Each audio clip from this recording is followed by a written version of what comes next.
What's going on, Geeks and Gamers? This is Ryan with the RK Outpost and geeksandgamers.com, and I'm here with Lethal Lightning. Lethal, how's it going? Release the Snyder Cut. I am feeling pumped today. Oh, there you go. Bottom line up front. You can see by the background behind us that we have some promotional imagery from Justice League. And, it's not really because we care about Joss Whedon's version of Justice League, which, ended up, costing somewhere around $350 million budget plus marketing expenses and all that. It only made about $650 million in theaters. No, we are talking about the true sequel to Man of Steel and Batman vs. Superman, and that is the Snyder Cut. And why we're talking about it? Because 2 years after Justice League was released in theaters, Release the Snyder Cut was #1 trending on Twitter yesterday. And it's just pretty incredible to see the fan movement that's been going on. Myself and Lethal, along with a bunch of other, YouTubers and people that we know, are part of this. I think it's just a fantastic movement. It's done from a pure place of passion, fandom, and the fact, a lot of money's been raised for suicide prevention due to, that horrible situation that happened with Zack Snyder. And this is something that actually gets me furious, actually gets me pissed off, man. When that happened, and unfortunately she took her own life, and our Lord and Savior Zack Snyder wanted to take some time off because God fucking forbid, right? And then what do they do when he leaves? They just take his whole movie, delete it, restart, and make it even worse. And this is what really gets me, Ryan. They didn't even put her name in the credits. No, they didn't. And the whole thing was because Warner Brothers had executives that got bonuses if this movie got out on time. So they didn't want to delay it. They ended up taking a movie that original runtime is supposed to be 3.5 hours long, change the complete story, get it down to an hour and 52 minutes of runtime. It's including credits. It's a completely different movie, guys. So when we talk about the Snyder Cut, that's one of the reasons we're so passionate. And I always say that I get that people that didn't like Zack Snyder's direction of the DCEU.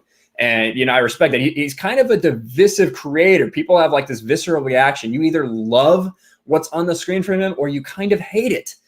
There's not a whole lot of neutrality or impartiality when it comes to Zack Snyder movies. Yeah. And one thing about Zack Lowe is, where you can all think of another divisive filmmaker. But the difference between these two is Zack never put it on the fans. He really puts himself in a great light where he says, this is how it is, this is how I saw it, and this is what I was going for, and this was the whole overarching project. You don't like it, cool, whatever. Then on the other side, we got people like the Roundhead man that says, we know the type of stuff he says. And, even like you said, even if you don't like Zack's idea of the DC universe, the way he went about it, if you are pro artistic control, then you are Release the Snyder Cut. Even if you don't like what he's going for, but still, just this man, give him his movie, man, seriously.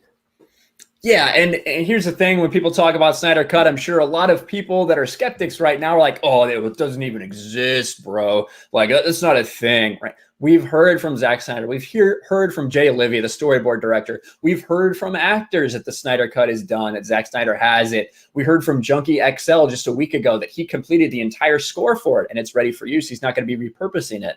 And then the big bomb that dropped last week was an interview with Jason Momoa where he confirmed once again that he's seen the Snyder Cut and that it's done. Visual effects completely. So we want to show you that.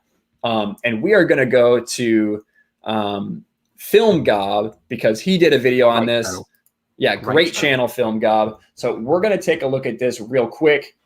You're always going to be indebted to Zack. Zack Snyder's your Totally, life. man. He changed your life. Totally. So is that partially why when we spoke about a year ago, some fans are obsessed with the so-called Snyder Cut of Justice League, like an alternate cut? Yeah. Are you, I'm obsessed with it too. Are you? Yeah. What's your take on that? That's one thing that it sucks with our business where you just can't speak your mind, but yeah. Okay. Fuck yeah. Okay. I love that how he's like, we've seen that sort of stuff before. It's like, if you're involved in a movie, you can't really speak too much. But Jason, from day one, man, he has been on our side from day one. And I'd also like to give a mention to Abu Nas. He made a really good point. It was like, this man's movie made $1 billion. So he's going to say, I'm just going to say whatever I want. Like, this is how it is. Exactly. And that's the thing. He's walking this fine line. You'll see it later on in this interview where he's still got stuff going on with Warner Brothers, yet he has seen this movie, guys, and he knows how much better it is than what we got. So go ahead. And I brought up the Snyder Cut. You're like, yeah, I need to see that. Yeah, absolutely. But I haven't seen it, so I've seen the Snyder Cut, so. So what does that mean? Because the effects aren't done. Like you've seen his assemblage of footage and alternate takes, etc. Oh, do you think Zack couldn't finish it? You don't think he? I don't know. You tell me. He's finished. I mean, listen, man. Next question. Do you think we'll ever see it? Do you think the public will ever see it at this point? Because it seems like it's actually the groundswell has grown. And a year ago, I would have had my doubts. You know, I'm obviously indebted to Warner's and DC, and you know, I don't know how they feel about it, but I mean, as a fan, I'm very, very happy that I got to see it. Does it feel like a totally different movie than the Justice League that was released? Yeah. Okay. Here's hoping. Okay. Does this? Well, there you go. Right. Yeah. That just blew so many people out of the water when he came out and said that, because people weren't really expecting it. We've heard this. Oh, the visual effects aren't completely done. Zack Snyder is a filmmaker. This is what he does. He gets this kind of stuff done, and it is done, and it's ready. So why is there this narrative out there, Lethal? Why do you think that is? That people just refuse to accept that it exists?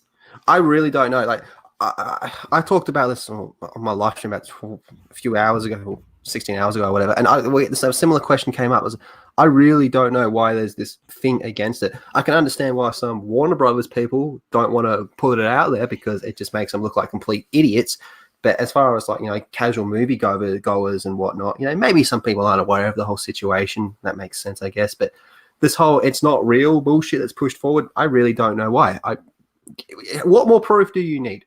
You got Snyder that's showing stuff like pretty often, as well. And we'll get to the photo that Jason came out with as well. But there was also another photo that Zack put out that had Barry Allen with Iris West. Iris West wasn't even in the Justice League movie. And here we are looking at an actual photo of her with Barry Allen that was supposed to be in his cut of the movie. We know about quite a lot of the changes with the Green Lanterns that we're going to have. Darkseid was going to be at the start of the movie and at the end, and all these different stuff that we know about. But what more proof do you need? You had the composer of the movie who came out and said, "It's done. I've done my music." Because I remember when this movie was coming out and the rumors were starting to, really starting to come out with going, this movie's kind of, they've done it dirty. And one of the big key things was they were saying it's not Junkie XL or Hans Zimmer. They don't have that music there. And that was the real thing that pushed it forward. And now we have him, the composer, who says, "I'm done, I've made the music." And like you said, he's not going to use it for anything else because this is made for Justice League. And what more proof do you need, Ryan? What more proof do you need? Exactly. And you just mentioned what Jason Momoa put out there. And there was this organized movement from Release the Snyder Cut, fans, activists, whatever you want to call it, right? Which they do these from time to time. Cultists. Yeah, we heard that. Cultists. Sure. But Jason Momoa was a huge part of that yesterday. And what happened right here, Justice League, Jason Momoa shares new Snyder Cut image of Aquaman versus Steppenwolf. So out on Instagram, Jason Momoa did post this right here. Man, that's not very good. Let's see if I can zoom in on that a little more. Boom. You have Jason Momoa stabbing Darkseid through the chest. Steppenwolf. Yeah, sorry. Steppenwolf through the chest, which obviously we did not see in the cut that we got in theaters. So where does this come from? This comes from the Snyder Cut. And of course, he accompanies it with #release the Snyder Cut. He really got this thing going, really got everybody into it. And, throughout the rest of the day, you had people like Jay Oliva, who is the storyboard director, who is putting out stuff all the time about the Snyder Cut. He puts out this from the storyboard, which is Superman at the end, essentially punching and lasering Steppenwolf. He's supposed to fly towards Wonder Woman, so Wonder Woman can behead him at this point in time. Just an epic storyboard moment that we didn't get to see in theaters, but this came out #1 trending in the United States. It was trending in India. Worldwide, Release the Snyder Cut, #1. And there was also another photo, another one like Jason showed, the black and white, where it was Wonder Woman. Because in that one you showed, you can see Wonder Woman in the background with her sword drawn. And it's her jumping forward with the sword over her head. So I don't know, but to me it looked like you had Aquaman who's impaled him, holding him up, and then you got Wonder Woman coming in for like the killing blow to off of his head. And in the background, you can see the boom tube. Yes, exactly. Let's pull that up one more time. You can see the boom tube right back there where he's talking about. We've heard about this movie. We've heard Darkseid boom tubes down at the end of the movie, and you get to see him. It's absolute insanity, guys. And we just wanted to let you know what was going on because, one, we're huge fans. We want to see the Snyder Cut, right?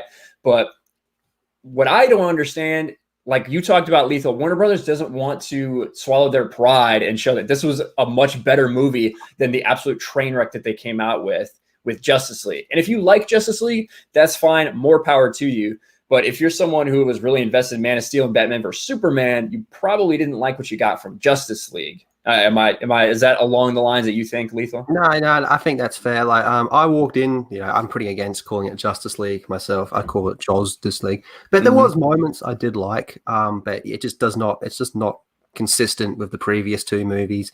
The fact it was supposed to have 5, it was going to wrap up the Snyder story, which I really want to see, but it will never happen. But if we can just get a conclusion and call it a trilogy, I'm happy with that going forward. But one thing, though, with this is I feel HBO Max has a golden opportunity here. We are coming into the streaming wars. The streaming wars are upon us. We got Disney Plus, Netflix, Amazon, HBO Max, and all that. And HBO Max does actually interest me because I like HBO. I like The Wire. I like Oz. I'm really keen for that Green Lanterns project they got.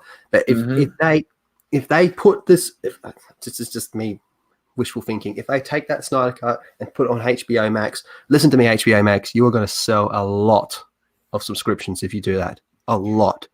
I would buy a year-long subscription to HBO Max just to have that. Yep, me too. Day one, done HBO Max. And a lot of people do that. And Warner Brothers, listen, it's not going to be some ridiculous amount of money, right? But it is going to be money. And another thing it will be is respect. Respect from fans who have been asking for 2 years for this. It's there. Just put it out. That's all we're asking. Release the Snyder Cut. Let us see Zack's vision in this completely different movie and get some closure. That's it. It's all about closure. And goodwill really goes far. You make a customer happy today, they come back tomorrow. Exactly. But we want to let you guys know what's going on. #1 trending 2 years after the fact. Just absolute insanity. But Lethal, do you have anything else to say to everybody? Release the Snyder Cut. Yeah, I can't say it much better than that. But make sure you subscribe, smash the like button, ring the bell for notifications. Hail Zack Snyder, and we will talk to you guys later. Uru. Hey everyone, it's Jeremy from geeksandgamers.com, and if you're a fan of Geeks and Gamers, please go to our website, visit our merchandise store. We have t-shirts, hoodies, hats, beanies, tank tops, and in the very near future, we're going to have many more products for you to choose from. So thank you for the support. We appreciate it. You guys have a great day, and we will talk to you later.